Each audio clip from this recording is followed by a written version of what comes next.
Les jeux rétro sont pour beaucoup un chouette souvenir d'enfance, que vous ayez été jeu d'arcade, console ou PC. Mais étrangement, ils ont survécu. Ils ont passé l'épreuve du temps et ils sont toujours là, sur les consoles rétro, sur les Raspberry Pi ou qui sait où encore. Il y a toujours autour d'eux une communauté de bidouilleurs passionnés qui les font revivre, presque intacts, après toutes ces années. Aujourd'hui, j'ai le plaisir de recevoir David Eck. David est le créateur de la très populaire chaîne YouTube Gunhead TV, mais aussi l'auteur des chroniques de Gunhead que vous pouvez retrouver sur Amazon. Une merveilleuse occasion de parler des jeux d'hier, d'aujourd'hui et de demain.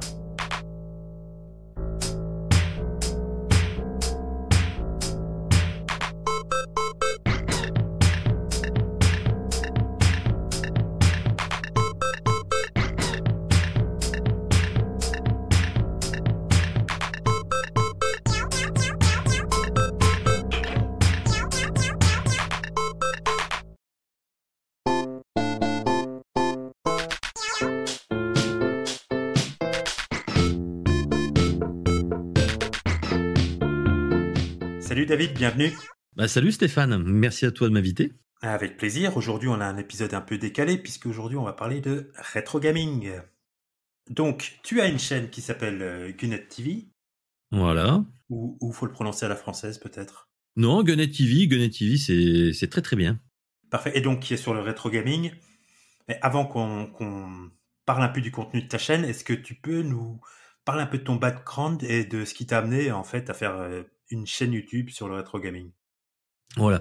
Alors le déclencheur, c'est mon fils Tom, mon plus âgé, qui un jour voyait du matos chez moi assez vieillot et me disait: ah, tu sais papa, tu devrais faire une chaîne sur le rétro gaming parce que il y a plein de vieux comme toi qui font des chaînes YouTube sur le sujet et c'est pas mal. Bon, alors une fois la petite vexation du vieux passée, je me suis dit bah ouais, pourquoi pas, ça peut être intéressant parce que j'avais des vieilles consoles, du vieux matos comme le Virtual Boy de Nintendo, des Amiga 1200, Vidéopack Plus, voilà, j'ai pas mal de vieilleries à la maison et je m'étais dit ouais, pourquoi pas effectivement faire une chaîne sur le rétro. Ça pourrait être un sujet intéressant qui pour moi permettrait effectivement de me changer un petit peu les idées parce que parallèlement à ça, j'étais maire de ma commune. Voilà, j'ai été maire dans un Saint-Aubin de 2008 à 2020. Donc là, la création de la chaîne, ça remonte à 2016. Donc voilà, c'était aussi l'occasion de changer un peu de registre et de me faire plaisir avec des sujets qui m'intéressaient. Donc voilà, donc mon fils m'a initié, alors tout simplement avec iMovie et puis mon téléphone portable comme caméra. Et puis je me suis lancé dans l'aventure. Et puis au fil des mois, la chaîne a progressivement progressé, on va dire, elle est maintenant à 12 400 abonnés. Alors c'est pas non plus énorme sur YouTube, mais certaines vidéos marchent bien. Et je me suis rendu compte que ce qui intéressait le plus les viewers, c'était le côté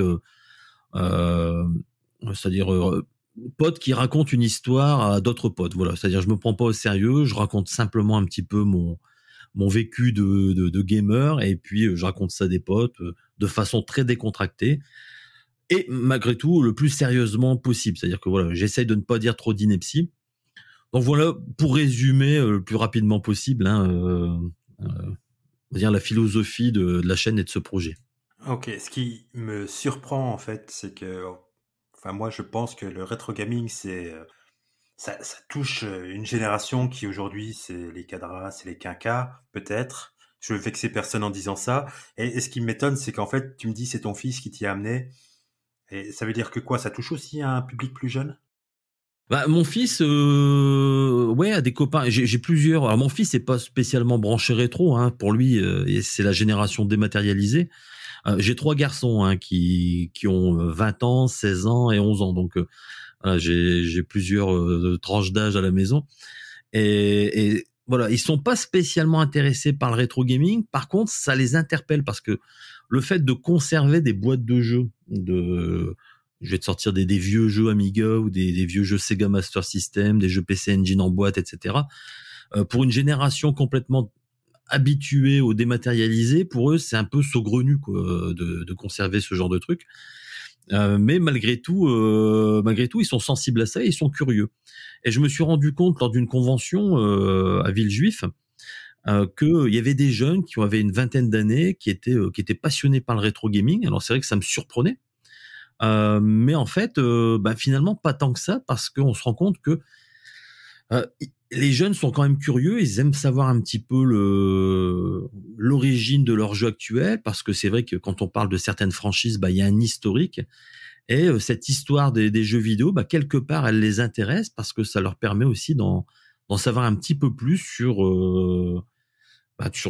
toute cette histoire des jeux vidéo et comment on en est arrivé là. Donc voilà un petit peu comment ça s'est venu, et puis derrière, voilà, ça s'est enchaîné tranquillement avec de plus en plus d'abonnés qui m'apportent aussi des informations, et tout cela aboutit en fait à la création d'un bouquin, les Chroniques de Gunnet TV, où là, effectivement, je me suis encore plus passionné par le sujet, et donc derrière ça, voilà, je me suis lancé dans l'édition de 4 livres. Il y en a 2 qui sont publiés à l'heure actuelle. Il y en a 2 autres qui vont arriver. C'est les Chroniques de Gunnet TV. Et je parle des consoles de jeux vidéo maudites et autres systèmes damnés. Voilà, je parle que des losers. C'est ce qui m'intéresse le plus. Donc voilà comment, voilà, pour résumer un petit peu le parcours. Alors, moi, ça m'a fait penser au retour du vinyle, hein, typiquement. On a de la musique dématérialisée aujourd'hui. Avoir une belle pochette d'album, avoir quelque chose, ça touche toujours un peu les gens. Mais dis-moi, le rétro gaming, ça couvre un vaste domaine. Ça va des bidouilleurs qui veulent bricoler des vieilles consoles, à ceux qui sont passionnés par les jeux, à ceux qui aimaient les consoles, les ordinateurs, peut-être les bornes d'arcade. Enfin bref, c'est super vaste. C'est quoi ta définition à toi du rétro gaming? Alors c'est très compliqué à définir, pour la simple et bonne raison que à partir de quand on estime qu'on puisse donner une datation au rétro gaming, parce que pour moi, la PlayStation 4, c'est pas du rétro gaming, mais quelque part, dès lors que tu as un nouveau système qui est arrivé, on pourrait dire, si finalement la PlayStation 5, c'est aussi du rétro gaming. Donc c'est quand même assez compliqué de faire une définition précise, hein. C'est vrai que le sujet est sensible. Comment on peut dater un petit peu ce rétro gaming? Comment on peut le définir?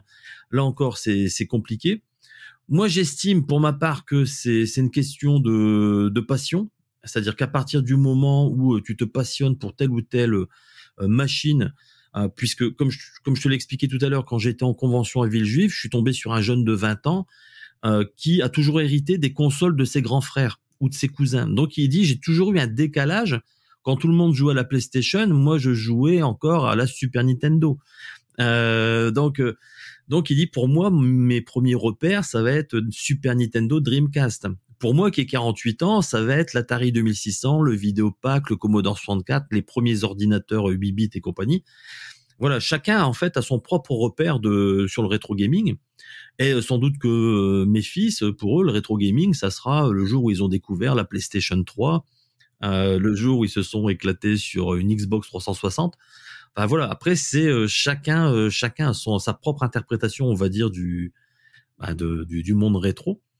Et c'est compliqué de le définir. Moi, je veux pas justement le mettre dans un genre particulier, parce que j'estime que on est passionnés tous. C'est-à-dire que moi, j'ai des personnes qui viennent sur ma chaîne et qui vont regarder que les sujets où je parle de bornes d'arcade, parce qu'en fait, eux, il y a que l'arcade qui les intéresse, et eux, voilà, ils ont connu les jeux vidéo quand ils allaient au troquet du coin avec leurs potes. Ils faisaient un baby-foot, un flipper, et puis voilà, ensuite ils enchaînaient avec un jeu vidéo. Donc ça, c'est pour moi effectivement une définition que je peux entendre du rétro gaming, uniquement l'arcade. D'autres voilà, ne s'intéressent qu'au micro-ordinateur. Voilà, chacun pour moi a sa propre interprétation du rétro gaming, sa propre datation également. Et par rapport à ça, je pense qu'il faut effectivement laisser les uns et les autres. Voilà, faut pas enfermer le genre. s'il fallait résumer, c'est ce que je dirais, parce que c'est quelque chose qui est mouvant. On ne peut pas l'arrêter, on ne peut pas le fixer à une date précise. C'est quelque chose qui est flou. Pour moi, c'est pas une science. Hein, ça m'énerve aussi tous ceux qui sont un peu pompeux avec l'histoire des jeux vidéo, qui deviennent un peu des ayatollahs et qui vont sacraliser tel ou tel titre ou telle machine, que ça soit la NES, la Mega Drive ou autre. Parce qu'il faut se rappeler des fondamentaux. À la base, c'est fait pour du business. C'est là pour faire de l'argent. Que ce soit les jeux vidéo ou les ordinateurs, c'est une démarche commerciale. Le but du jeu, c'est d'en vendre plus. Donc voilà. Donc ce qui m'agace un petit peu dans ce monde du rétro, c'est le côté collectionnite, où des jeux prennent des cotations complètement dingues, où les jeux sont dans des blisters. Faut absolument pas y toucher. Voilà, on sacralise un peu trop le jeu vidéo, alors qu'à la base, il faut quand même se rappeler que ce n'est qu'un amusement pour les jeunes, hein, et puis après pour les adultes. Ouais. De ce que je comprends de ta définition du rétro gaming, finalement, ça pourrait être un peu tous les jeux et tout le matos qu'on a pu utiliser quand on était gamin et duquel on garde un bon souvenir. Ouais, exactement. Je pense que ouais, tu as bien résumé la chose. Hein. Pour moi, c'est ça. Hein. C'est vraiment, c'est basé sur le souvenir personnel, puisqu'en fait, je le vois dans les commentaires, les gens qui me laissent des retours, c'est parfois, voilà, c'est parfois un peu poignant, parce que les gens expliquent que c'est leur papa qui leur avait acheté cette machine lors d'un Noël, et puis voilà, c'est la surprise aussi à un anniversaire, à une communion. Donc c'est associé à une tranche de vie, et donc forcément il y a la fibre nostalgique qui fonctionne devant certains sons, devant certains pixels, devant une boîte de jeu. Ça déclenche une bouffée de nostalgie. Et c'est pour ça que c'est compliqué, parce que le rétro gaming en lui-même, si c'est cantonné à de la collection et au côté historique, pour moi ça ne va pas. Moi, je prends un angle d'approche qui est complètement différent. C'est que ça soit sur ma chaîne ou dans mes bouquins, c'est un pote qui raconte son propre vécu à d'autres potes. Voilà, ça s'arrête là. Et c'est un petit peu ma philosophie, c'est-à-dire que je vais dire parfois des gros mots, je vais raconter des anecdotes farfelues, par exemple sur l'histoire de la Vectrex. Je raconte que c'est parti d'un mensonge. J'étais pas en colonie de vacances, mais en centre aéré. On était en camping, on était autour du feu avec des patates qui étaient en train de chauffer dans du papier aluminium. Voilà, bon, ça maintenant on ne le verrait plus, mais bon, à l'époque c'était un peu comme ça, le camping des centres aérés. Et puis avec les copains, on dit toi t'as quoi comme console? Moi j'ai une Atari 2600, moi j'ai une Intellivision, et puis moi pour la frime, comme je les connaissais pas, j'ai dit j'ai la Vectrex. Donc voilà, je raconte un petit peu le contexte, et à partir d'une petite anecdote d'enfance, je vais raconter un petit peu l'histoire, toute la trame qui va en découler, parce que forcément il y avait un gars qui habitait pas loin de chez moi, qui du coup voulait venir la voir, et j'étais embêté parce que j'avais baratiné et j'avais pas la console chez moi. Donc voilà, ça part d'anecdotes complètement surréalistes, un peu décalées, et puis à partir de là, on raconte une histoire. Et je me suis rendu compte que c'était les vidéos qui marchaient le mieux. Après voilà, c'est la base du storytelling, hein, c'est-à-dire que plutôt que de raconter lire entre guillemets une fiche Wikipédia, c'est ce que font beaucoup de youtubeurs, à mon grand regret. Ils font des vidéos de 5-10 minutes. Ils parlent de toutes les consoles, et pour beaucoup d'entre eux, ils n'ont jamais eu les consoles entre les mains. Donc moi, je ne parle que des systèmes que je connais. Je vais pas dire que je connais telle ou telle machine si je l'ai jamais eu entre mes mains. Donc je parle des machines que j'ai côtoyées dans ma jeunesse, et puis à partir de là, en partant d'une anecdote, je développe. Alors il faut dire aussi pour les auditeurs que j'avais quand même un avantage par rapport aux autres en grandissant, c'est que j'ai ouvert une boutique de jeux vidéo. Objective Games à Arras, c'était en 1994, donc c'était juste avant l'arrivée de la PlayStation, de la Sega Saturn, et puis de la 3D entre guillemets dans les jeux vidéo à outrance, on va dire, puisque la 3D existait déjà, mais pas de façon aussi développée. Donc voilà, donc pendant cette période-là, cette période où j'ai eu ma boutique, forcément j'avais énormément de consoles de jeux vidéo, et ça me permettait ça me permet aujourd'hui d'avoir un vécu sur le sujet. D'accord. On a affaire à un spécialiste. Alors, raconte-moi un peu le format de tes vidéos qu'on peut retrouver sur ta chaîne Gunnet TV. Donc, tu nous as dit c'est une histoire que tu racontes à tes copains. Et alors, comment ça se déroule combien de temps ça prend qu'est-ce que tu fais justement pour rendre la vidéo attrayante? Alors pour rendre la vidéo attrayante, alors il y a pas que des babes, je tiens à le préciser parce que c'est vrai que souvent on me dit ah ouais t'es quand même un petit peu coquin, tu mets des babes dans tes vidéos.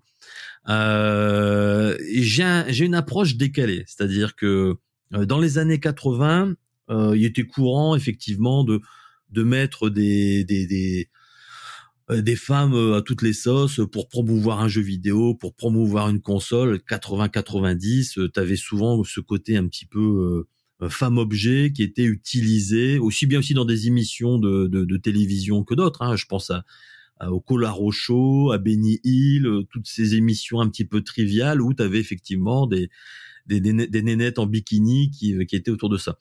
Donc, pour rentrer complètement dans ce personnage de Gunhead, je reproduis ça en faisant parfois des allusions un petit peu graveleuses, un petit peu décalées, alors qui font parfois grincer des dents. Et c'est là où on se rend compte qu'effectivement, on n'est plus du tout dans la même époque. Mais malgré tout, moi, je l'assume et je revendique ce côté un petit peu décalé.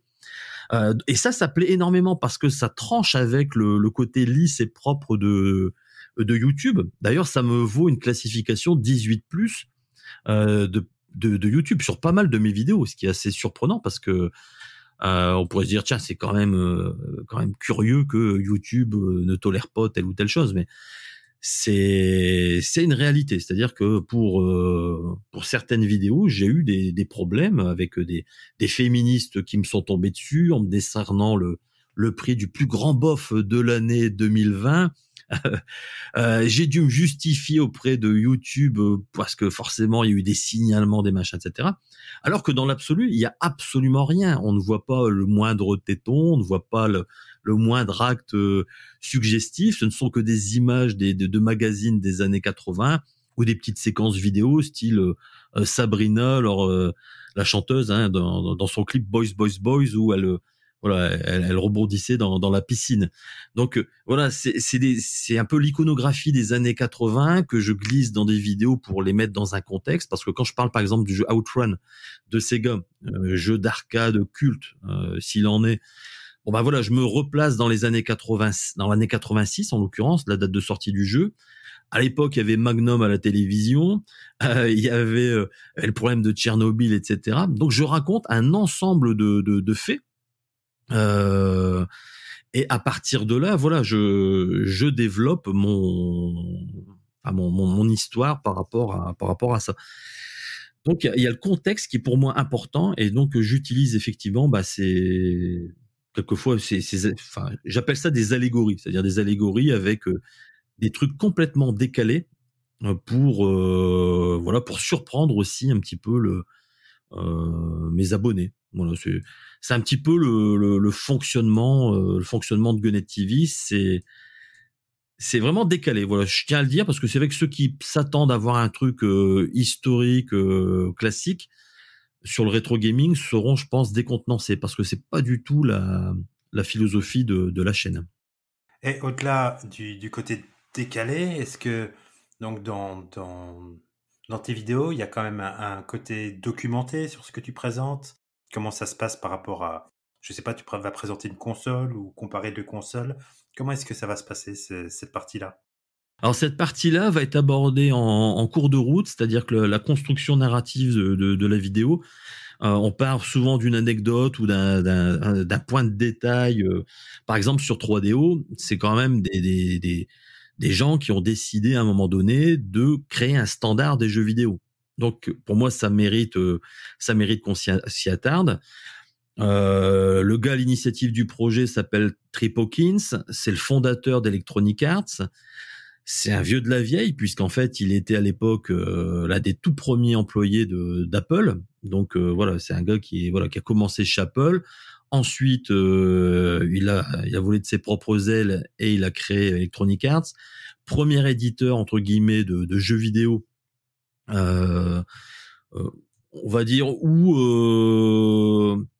il y a eu quelque part la notion de mise en avant des artistes. Bon voilà, bon ça c'est Trip Hawkins qui l'a fait avec Electronic Arts, et ensuite il s'est dit bon bah voilà, l'édition de jeu c'est bien, mais il faut standardiser tout ça parce que c'est un petit peu le bordel dans les jeux vidéo, donc j'ai envie de faire quelque chose de complètement nouveau dans le milieu. Et à partir de là, voilà, il a lancé son concept en s'associant avec Panasonic, en s'associant avec l'américain AT&T. Voilà, il y a comme ça un consortium qui a été créé. Et puis il a lancé sa console, et puis ça fait un flop retentissant. Pourtant la machine c'était une PlayStation avant l'heure, hein, elle faisait du multimédia, il y avait de la 3D, c'était vraiment un concept vraiment impressionnant. Mais il s'est complètement loupé. Il s'est complètement loupé sur ce projet-là. Et donc voilà, moi ça m'intéresse de raconter cette histoire-là parce que sur l'histoire d'une machine qui a été conçue au début des années 90, ça a eu des impacts sur l'ensemble de l'industrie par la suite. C'est-à-dire qu'à chaque fois qu'une nouvelle console, qu'un nouveau système sortait, que ce soit aussi bien en informatique qu'ailleurs, ça posait les bases de l'avenir. Quand on parle de l'Amiga, par exemple, qui a eu le premier système multitâche, le Workbench était vraiment multitâche bien avant Windows. Et tout le monde disait, bah oui, c'est le Windows killer. Et finalement, on se rend compte que, quelque part, c'est Windows qui a gagné à la fin, enfin Microsoft qui a gagné à la fin, alors qu'il y avait des systèmes révolutionnaires bien avant ce qu'on a pu connaître. C'était une force même commerciale pour Commodore. 3DO, ben voilà, quelque part, c'est Sony qui a vraiment étudié un petit peu les échecs de 3DO pour ensuite, faire une machine qui allait devenir bankable. Et ça, pour moi, c'est vraiment intéressant parce que ça permet effectivement de voir un petit peu tous les tenants et les aboutissants de ce milieu. C'est un business, hein, donc voilà, il faut pas non plus avoir peur de le rappeler. Et à partir de ça, moi je raconte mon histoire, l'histoire de Gonnet TV par rapport à ça, mon expérience personnelle confrontée à des projets vraiment importants. Alors là, on parle aussi d'Atari, forcément, Atari qui a été l'un des pionniers et qui s'est cassé la figure avec sa Jaguar. Voilà. Donc tout ça c'est des enchaînements en fait. Ouais, mais justement, alors, cette question qui me taraude depuis tout à l'heure, parce que tu nous as dit que tu aimais bien parler finalement des consoles qui avaient été des échecs. Sur Atari, j'ai vu plus de documentaires sur la fin d'Atari que sur le début d'Atari, par exemple. Qu'est-ce qui est attirant, intéressant à parler d'une console qui n'a pas rencontré son public? Alors, ce qui est intéressant, c'est que, comme je te le disais, de ces échecs naissent d'autres projets. C'est-à-dire, je vais prendre l'exemple de la ColecoVision. La ColecoVision, qui a été distribuée en France par CBS, donc les frères Greenberg, qui sont à la base Coleco ne faisait que des jouets en cuir, enfin ils étaient pas vraiment dans les jeux vidéo. Et puis, à un moment donné, ils décident de se lancer dans ce business un peu fou des jeux électroniques. Donc, ils créent une division parce qu'ils voient qu'Atari cartonne, etc., etc. Et ils se disent, on va faire une console, mais la console ultime. On va lui mettre un super processeur, on va lui mettre un Z80. On va faire des trucs de fou avec cette machine. Et quelque part, ils construisent effectivement une borne d'arcade à domicile. Et dans leur schéma commercial, ils se disent il faut absolument qu'on s'associe avec des grands de l'arcade. Donc, ils demandent à Nintendo l'autorisation d'utiliser Donkey Kong. Ils demandent à Sega l'utilisation d'utiliser Zaxxon. Et à partir de là, voilà, ils créent un business plan autour de leur truc. Et ça marche. C'est-à-dire que le lancement est spectaculaire. La presse, à l'époque, tout le monde dit, mais tout le monde applaudit des deux mains en se disant, mais c'est fabuleux ce qu'ils ont fait là. C'est génial, patati patata. Et donc voilà, donc le truc prend vraiment racine, on va dire. Et sauf qu'il y a le crash des jeux vidéo fin 83 et tout s'effondre. Et tout le monde dit ouais, les jeux vidéo c'est fini, les gamins ils vont revenir au bilboquet, aux petits soldats de plomb, voilà, ils vont revenir aux jeux traditionnels, mais les jeux vidéo c'est mort, c'est fini. Et ça je trouve ça super intéressant parce qu'en fait ça te permet d'avoir un autre regard sur les jeux vidéo, puisqu'ensuite les Japonais de Nintendo vont s'inspirer de la ColecoVision. Ils vont simplement, voilà, ils vont aller aux États-Unis et puis ils vont acheter la bécane et puis derrière ils vont dire bon, on va la décortiquer pour voir ce qui marche, ce qui ne marche pas avec cette bécane. Et c'est là en fait où ça devient complètement fabuleux, c'est que ces machines-là ont donné naissance ensuite à d'autres systèmes. Donc là, je parle de la Famicom, bien sûr, mais Sega de son côté va lancer la console SG-1000, la première console de Sega. Derrière ça, ils vont lancer aussi le standard MSX, c'est-à-dire que l'ordinateur MSX avec un système de Microsoft, quand on le décortique, on se rend compte que c'est ni plus ni moins qu'une ColecoVision transformée en ordinateur, c'est-à-dire que la base du premier MSX. Donc voilà, moi c'est ce qui m'intéresse à raconter à mes viewers, que derrière des échecs cuisants, on a parfois des histoires complètement surréalistes et qui ont façonné l'histoire des jeux vidéo.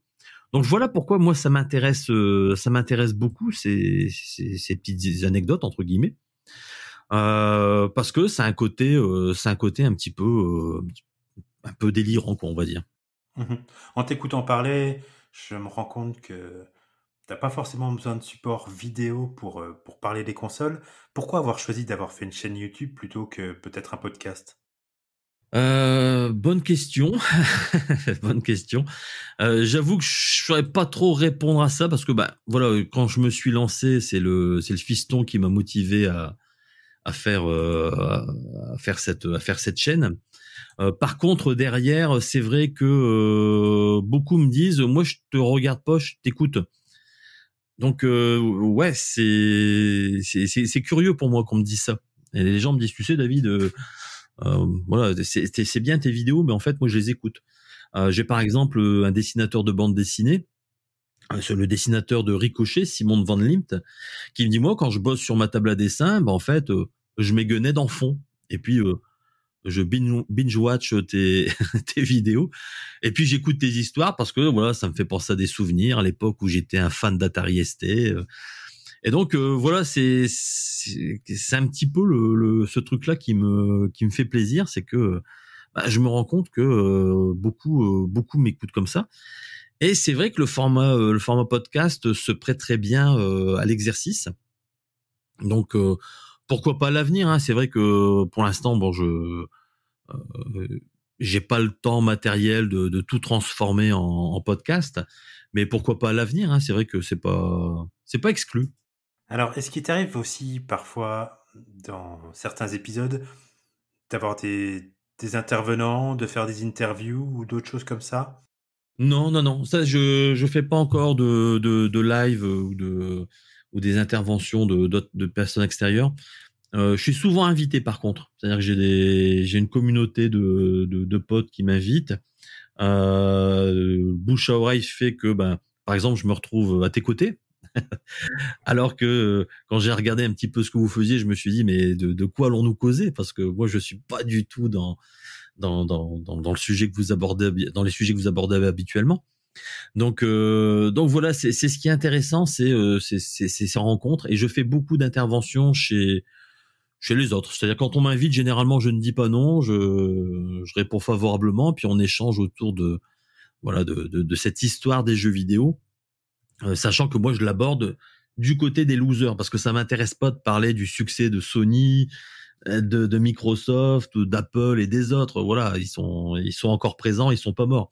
Moi, ce qui m'intéresse, c'est de parler de ceux qui ont eu des destins flamboyants, c'est-à-dire qu'ils ont tout explosé, ils ont lancé des concepts de fou, et puis ça a explosé en plein vol.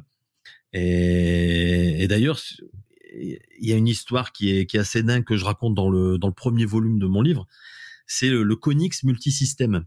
Alors Konix, c'est un fabricant d'accessoires. Et le gars, à un moment donné, s'est dit, je vais lancer une console révolutionnaire avec un siège monté sur vérin hydraulique.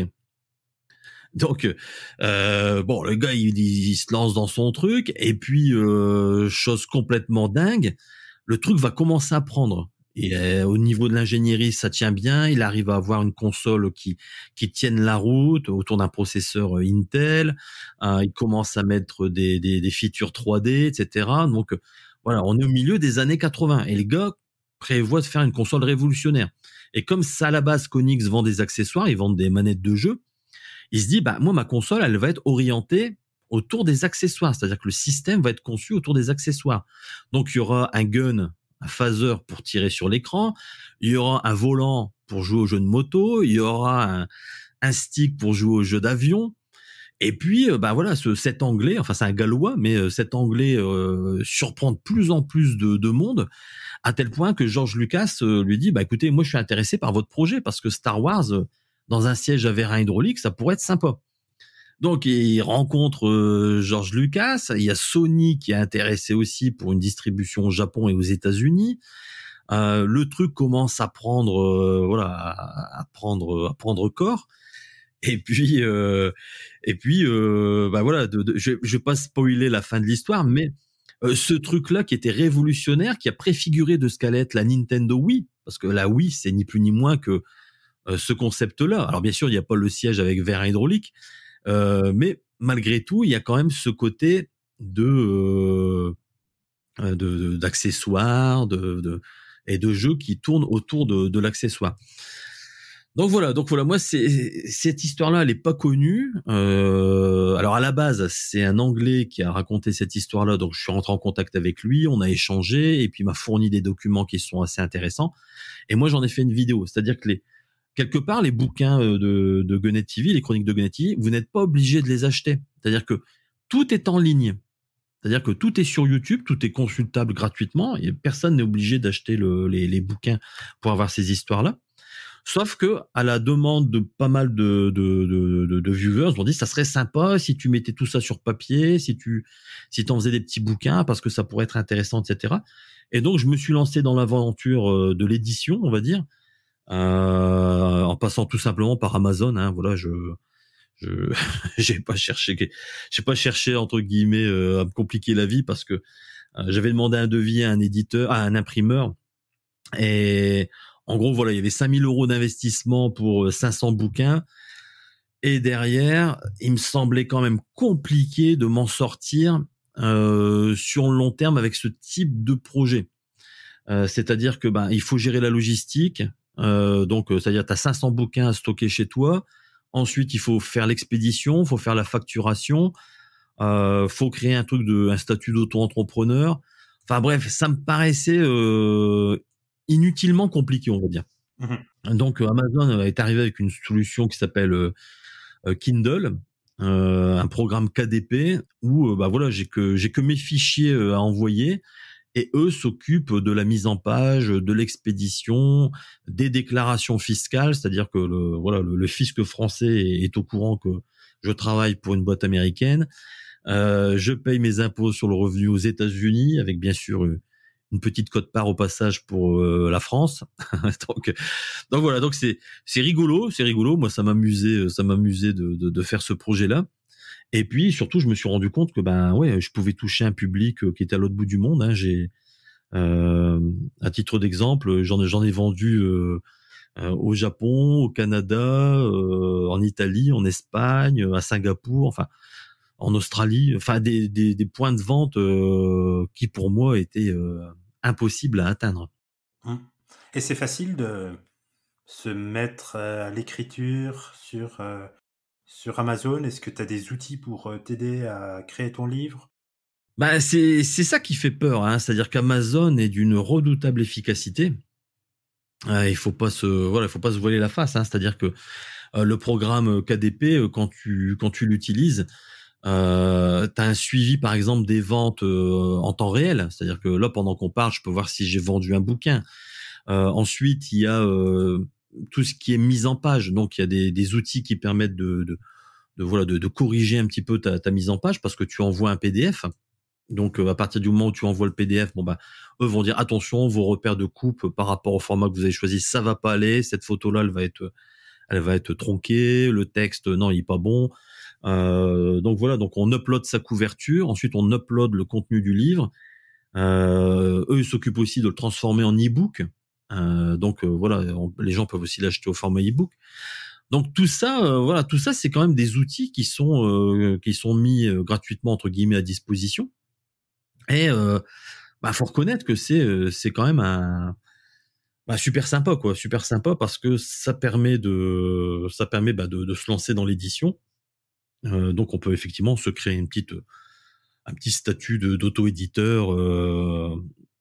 Mais derrière, moi, ce qui vraiment m'impressionne, c'est le côté de la logistique, le côté prédictif, c'est-à-dire que le fichier, une fois qu'il est mis entre guillemets en ligne, si par exemple on se rend compte qu'il y a pas mal de ventes dans tel ou tel secteur géographique, eh bien Amazon va livrer la base logistique la plus proche. Donc pour entre guillemets un jeune éditeur auteur comme moi, c'est quelque chose qui est vraiment excellent. Et puis comme beaucoup pendant le confinement, je sais pas trop quoi faire, le premier confinement, donc je me suis dit tiens, comme j'avais perdu les élections, j'étais même plus maire de ma commune, j'assurais juste la transition jusqu'au mois de juin. Et donc je me suis dit tiens, pourquoi ne pas faire un bouquin comme me l'avaient demandé mes abonnés. Et puis j'ai fait le bouquin sans prétention, sauf que le bouquin en fait il tenait pas en un seul bouquin, je l'ai découpé en 4, sinon on se retrouvait avec un livre de 1000 pages. Donc voilà, donc j'ai fait 4 livres un peu au format MOOC, c'est-à-dire que le format MOOC c'est à mi-chemin entre le magazine et le livre, magazine et book. Et donc à partir de là, j'ai fait les chroniques de Gonnet TV, mais toujours sur un ton très décontracté, avec des illustrations, avec des babes, on change pas une équipe qui gagne. Et ce côté décalé, marche plutôt bien, on va dire. D'accord. Alors c'est pas non plus, je n'en vivrai pas, attention, faut pas non plus se voiler la face, mais j'en suis à 1400 exemplaires vendus pour les 2 premiers tomes, donc je me dis que pour un débutant, c'est pas mal, quoi. C'est plutôt bon. Et alors, je comprends bien que ça permet d'aller créer un livre sans avoir à en fait investir une somme au départ. Est-ce que c'est rentable par rapport à ce qu'on vend? Alors oui, il y a un candidat à la présidentielle qui s'appelle Zemmour, qui s'est fait jeter par son éditeur et qui est passé par Amazon. Et en gros, il gagne pour chaque livre vendu, il touche 8 € net de droits d'auteur. Moi, pour rien te cacher, je touche 3 € par livre vendu.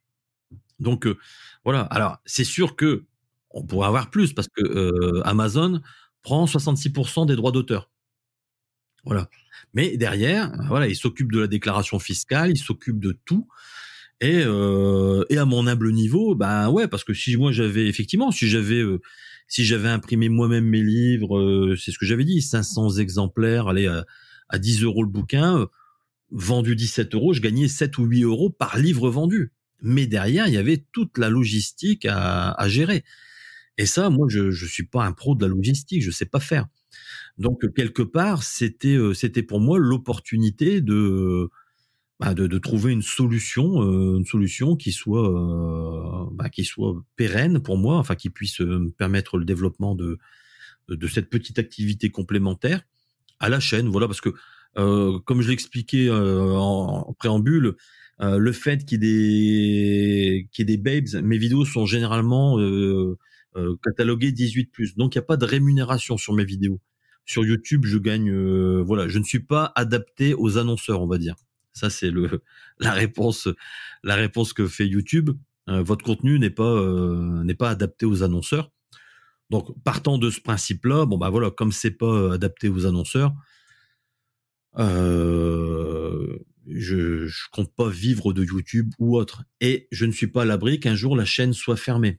Donc c'était aussi dans ce sens-là, en disant bon bah voilà, si un jour la chaîne YouTube est fermée par décision de YouTube, bon bah voilà, au moins je pourrais continuer à avoir mes bouquins tranquillement euh, sur une plateforme. Les gens pourront toujours continuer à les avoir. Et je ne mets que les grosses voilà, les grosses chroniques sur des machines, hein, que ce soit le Konix Multisystem, la ColecoVision, la 3DO, enfin tous ces machines-là, la Super Graphics. Alors, ça ne va pas forcément parler aux auditeurs, mais derrière toutes ces machines, voilà, c'est une histoire de l'informatique, c'est une histoire des jeux vidéo. Parce que aujourd'hui, moi, ça me fait rire quand on parle de dématérialisation et autres, mais Intellivision, en 1982, avait déjà envisagé la dématérialisation des jeux vidéo par câble téléphonique. Et ça, c'est quand même dingue parce que voilà, on a l'impression que tout est nouveau, que c'est né à l'an 2000. Mais non, non, ces machines-là, que ce soit aussi les autres par la suite, hein, ils avaient déjà envisagé le business plan de se dire, ok, c'est cool de vendre des jeux physiques, mais ça nous coûte cher. Il faut qu'on puisse les vendre soit par le satellite, soit par un autre canal de distribution. Et c'est ce qui me fascine, moi, en me disant, et c'est ce que je dis à mes garçons. Bon, voyez, vous êtes contents parce que vous jouez avec vos téléphones, machin, etc. Mais le concept était inventé depuis belle lurette. Internet n'était même pas encore démocratisé, mais ils y pensaient déjà en se disant, bah, on pourrait peut-être passer par le satellite ou par tel ou tel biais de diffusion. Mhm. Donc voilà. Donc moi, c'est ce qui m'intéresse parce que derrière tel ou tel échec, il y a eu des idées qui étaient quand même révolutionnaires à l'époque et qui ont permis effectivement le développement de l'industrie du jeu vidéo. Donc Mhm. Justement, aujourd'hui, c'est devenu une industrie, enfin, c'est pas que aujourd'hui, je veux dire, ça fait quelques dizaines d'années que c'est une énorme industrie, une énorme machine. J'ai l'impression que quand tu racontes tes histoires, on est plus dans un monde d'amateurs, de bidouilleurs, de hackers, et c'est peut-être aussi ce qui intéresse les gens, c'est le gars dans son coin s'est dit, tiens, je vais mettre un siège sur Vérin et faire ma console autour de ça, alors que aujourd'hui, ben, ce sera pensé par un plus gros éditeur et fait de manière beaucoup plus professionnelle, je vais dire, que simplement de la bidouille. ouais, et d'ailleurs, il y a une illustration qui est flagrante, c'est-à-dire que le PDG de Sega à l'époque de la sortie de Nintendo, alors je ne me souviens plus de son nom exact, alors je ne veux pas l'écorcher, c'est Iri Majiri, quelque chose comme ça, mais donc le PDG de Sega à l'époque venait de chez Honda. Il venait donc du monde automobile. Et il disait, et c'est quand même fou, pour le lancement d'une petite machine comme ça, c'est le même prix que le lancement d'une voiture. C'est-à-dire que le développement et la commercialisation de la Sega Dreamcast avait coûté à Sega 500 millions de dollars. Et lui disait, quand on lance un modèle automobile, une nouvelle voiture, c'est quasiment le même prix. Et il dit là, c'est une console de jeu. Donc un truc aussi petit, développer autant, mettre autant d'argent dans la recherche et le développement, dans le ceci, dans cela, la pub, le développement des jeux et tout, il dit, ça me paraît surréaliste. Et d'ailleurs, il avait été recruté justement parce qu'il n'était pas du jeu vidéo et qu'il pouvait apporter, entre guillemets, sa pierre à l'édifice.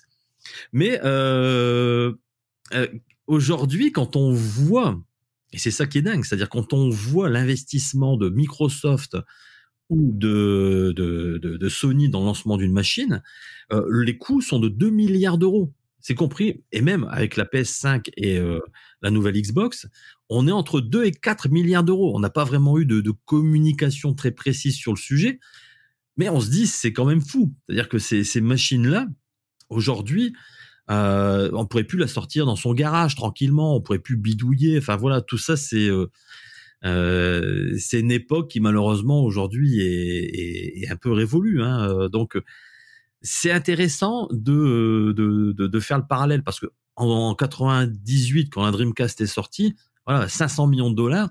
Aujourd'hui, on est entre 2 et 4 milliards de dollars pour un nouveau support.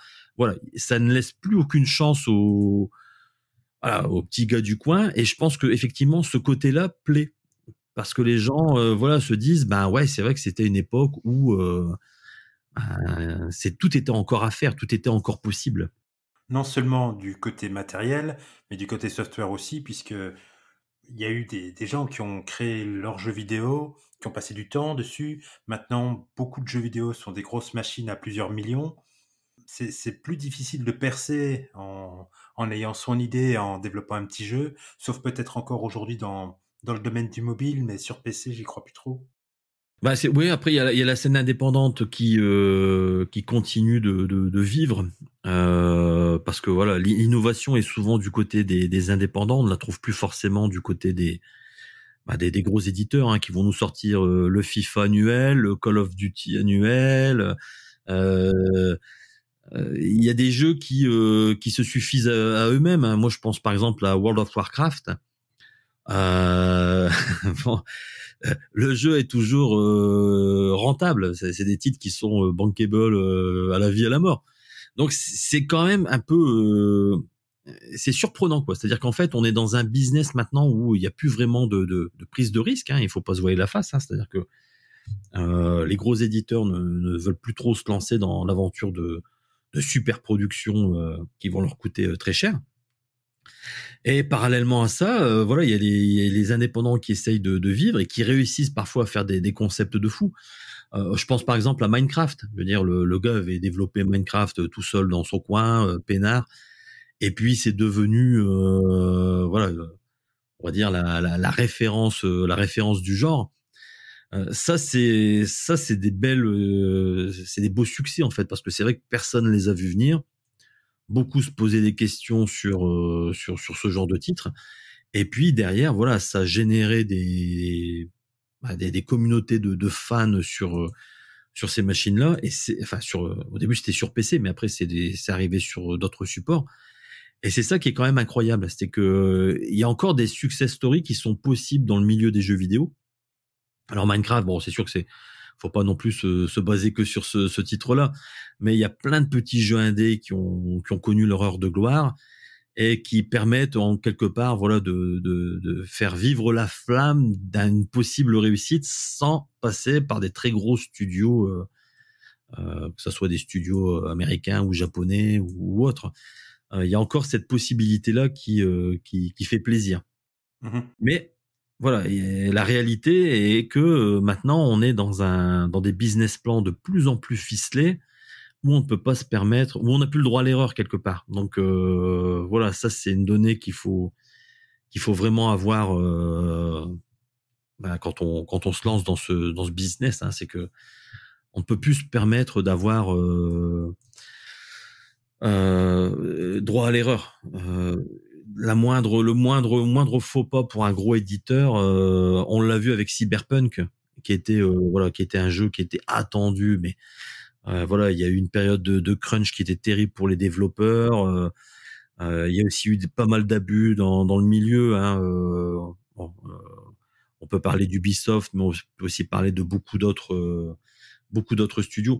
Voilà, on est dans une situation où ça devient voilà, ça devient tendu pour tout le monde, y compris pour les développeurs de jeux. Et c'est un milieu qui est pas dire qui est sans pitié, mais voilà, c'est la rentabilité et que ça soit celui qui investit dans le développement d'un jeu, c'est-à-dire l'éditeur ou le studio de développement, ils savent qu'ils prennent des risques à chaque sortie de jeu.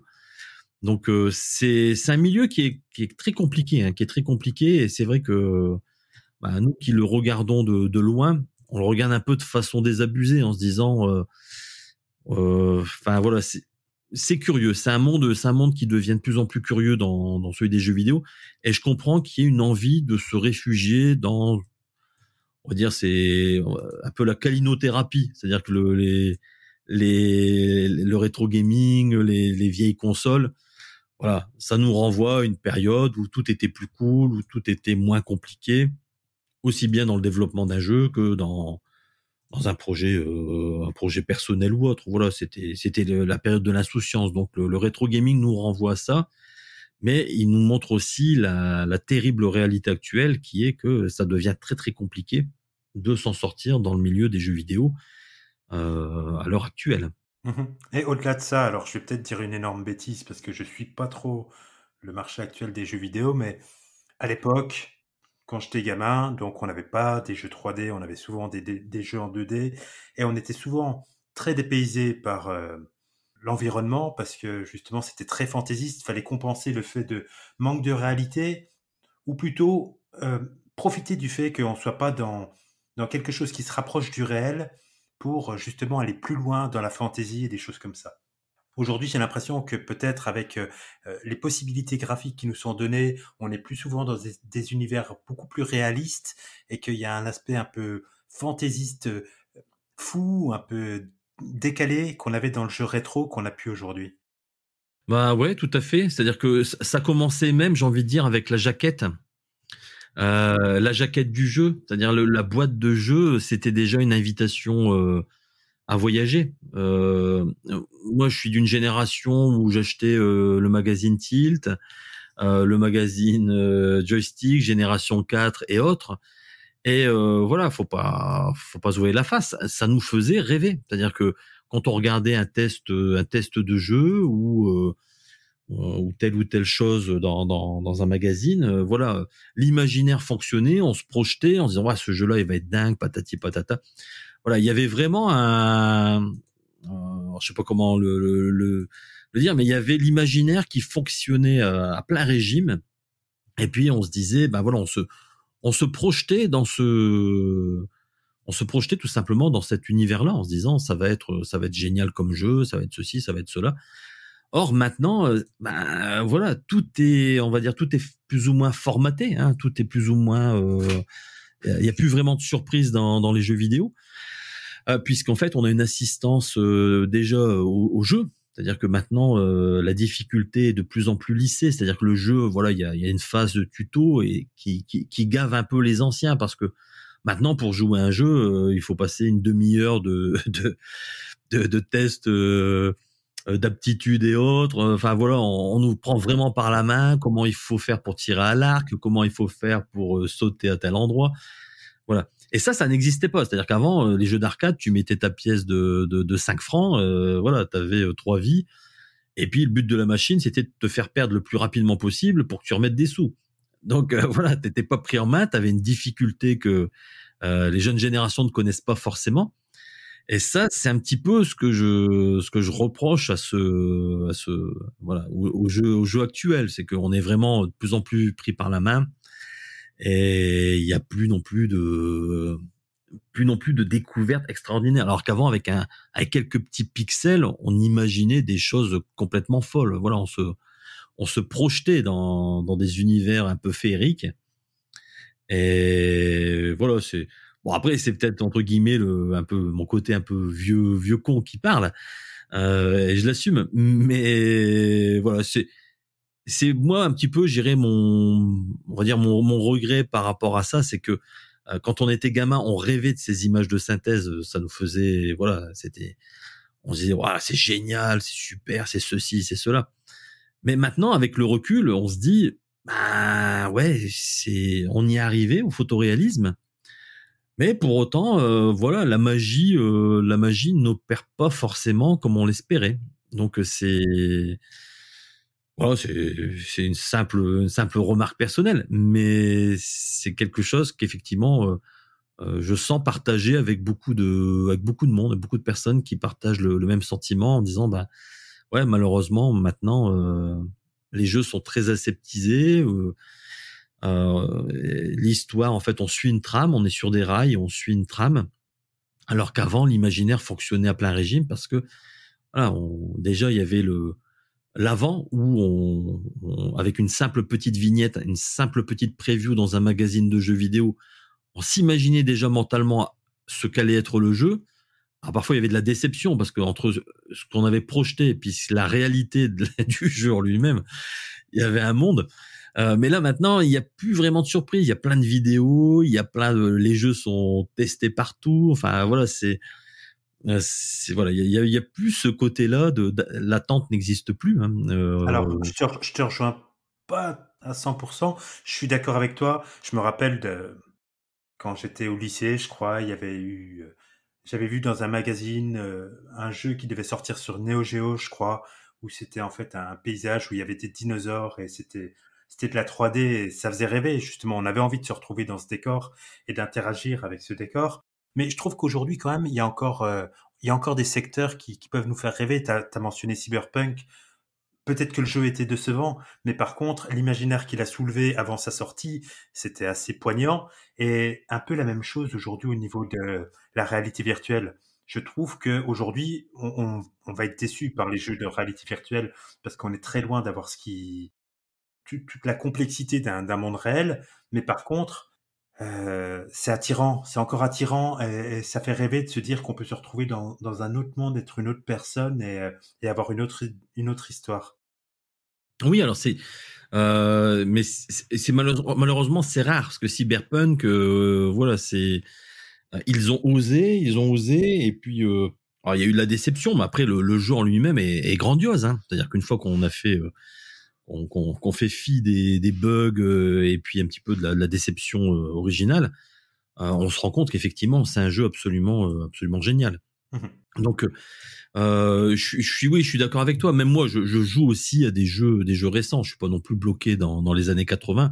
Un exemple, une anecdote toute bête. J'ai eu un coup de cœur pour un jeu en réalité virtuelle qui s'appelle Astrobot.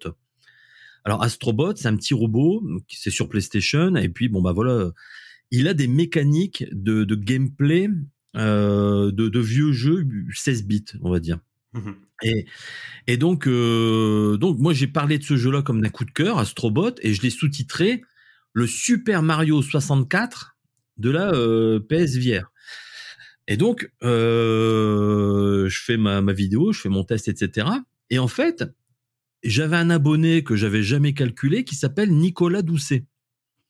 Et Nicolas Doucet, c'est le directeur de Sony au Japon, du Japan Studio, voilà. Donc c'est un expatrié, hein, qui est directeur d'un studio entre guillemets quand même relativement important au Japon, parce que c'est pas rien qu'un Français soit directeur de ce truc-là. Et il me laisse un commentaire. Merci David, tu as compris quelque part la philosophie d'Astrobot. Donc du coup on a sympathisé, on a échangé, il m'a même envoyé des goodies Astrobot du Japon. Enfin voilà, ça a été une belle rencontre, parce que tomber sur un sur un directeur de Sony qui est expatrié et puis qui suit ma chaîne, les probabilités étaient quand même faibles, mais il était passionné de PC Engine, et il m'a dit moi mes jeunes ingénieurs, la plupart d'entre eux étaient voilà formatés aux jeux actuels. Et donc il dit je les ai enfermés dans une pièce. C'est ces ingénieurs d'une vingtaine d'années, alors tous japonais bien sûr, et il leur a dit les gars, je veux que que vous compreniez la mécanique de ces jeux. Donc il leur a fait découvrir alors Super Mario 64, PC Kit sur PC Engine. Il dit je leur ai fait découvrir des vieux jeux pour qu'ils s'imprègnent de la maniabilité de cette époque. Et beaucoup d'entre eux ont dit bah punaise, c'est dur, ouais, c'est pas mal, c'est le concept de plateforme patati patata. Et il dit quelque part après ils ont aussi adhéré au projet, et ce qui fait qu'Astrobot, il a des mécaniques qui plaisent aux gamins parce que c'est un jeu rigolo, un jeu kawaii, enfin tout ce que tu veux, hein, c'est mignon comme tout. C'est de la VR, donc tu as des scènes complètement impressionnantes qu'on aurait rêvé nous gamins. Et à côté de ça, ben les anciens retrouvent des mécaniques de gameplay de jeux de plateforme des années 80, un peu surréalistes hein, à l'heure actuelle. Et c'est ce qui fait effectivement la force du PSVR. Donc au même titre, un jeu Dreamcast qui s'appelait Rez a été converti sur PSVR. Donc c'est un jeu musical en fait, un shoot 'em up musical. Et honnêtement, il est parfaitement réussi, parce que ils ont compris effectivement la mécanique de jeu. Et c'est vrai que quand on le voit, maintenant, on se dit ouais, ok, je comprends ce qu'ils ont voulu faire. Ils ont voulu moderniser entre guillemets la façon de jouer qu'on avait à l'époque, avec des effets de réalité virtuelle qu'on a aujourd'hui. Donc tout ça, c'est vrai que je ne crache pas dans la soupe, c'est-à-dire que je critique un peu le système actuel. Par contre, je suis parfaitement conscient que un jeu, moi par exemple comme Red Dead Redemption, jeu de cowboy, hein, je sais pas si tu connais, mais Red Dead Redemption le 2 est sorti, je crois, en 2018. ça a été une claque pour moi. C'est une sorte de GTA-like au Far West. Et donc voilà, tu es dans une bande de gangsters, de bandits, tu commets des hold-up, machin, etc. Mais tu as une liberté totale, c'est un bac à sable énorme. Et ce jeu a un côté contemplatif. On peut passer du temps simplement à regarder le décor, à faire des missions secondaires, à se pâmer devant telle ou telle situation. Et c'est aussi ce que je recherche dans certains jeux, c'est être surpris. Et là, alors c'est un blockbuster, hein, c'est vraiment un jeu triple A qui a mis 5-6 ans à être développé. Mais ce jeu-là, moi, m'a fortement impressionné. Et j'ai vraiment adhéré au concept. Donc voilà, c'est pour ça que je dis, je ne suis pas non plus complètement fermé à la techno actuelle, puisqu'effectivement, certains jeux me parlent plus que d'autres. Très bien, David. Écoute, merci beaucoup pour cette petite parenthèse dans le podcast qui nous a permis de peut-être retourner un peu en enfance. Je l'espère. Et puis pour ceux qui sont curieux de plus, donc je les invite sur ta chaîne YouTube Gunnet TV ou donc à lire tes livres sur Amazon. C'est bien ça. Merci beaucoup. Merci à toi pour ton invitation. Retrouvez David sur Twitter @ecdavid et Gunnet TV sur youtube.com/c/Gunnet TV. Comme toujours, n'hésitez pas à parler de cet épisode autour de vous à vos amis et sur les réseaux sociaux. Prenez soin de vous et à la semaine prochaine.